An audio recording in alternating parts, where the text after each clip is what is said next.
Malaysia serta anak-anak kapal yang lain. Saya ucapkan terima kasih kerana terbang bersama kami di MH260 tujuan ke Tawau.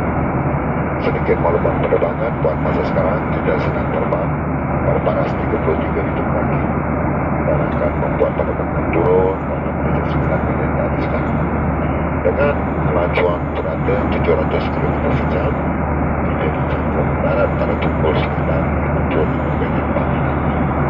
Cuaca untuk penerbangan turun sedikit berawan, manakala cuaca di Tawau pula dinampukan mendung dengan suhu sekitar 28 Celsius. Saya berharap tuan-tuan dan puan-puan merasa selesa sepanjang penerbangan ini. Dan sekali lagi, terima kasih kerana terbang bersama kami. Harap kita akan berjumpa lagi di penerbangan yang akan.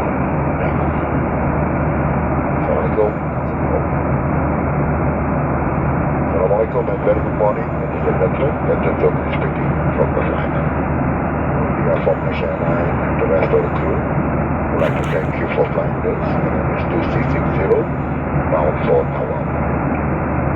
A bit of flight information. At this moment, we are cruising at 33,000 feet. Only commencing our descent in 8 minutes time. With average ground speed 700 km per hour. Investment landing 955 feet. Weather for our descent a bit cloudy. The weather now reported to be cloudy too. Ground temperature 28 degrees Celsius. Once again, thank you for flying with us.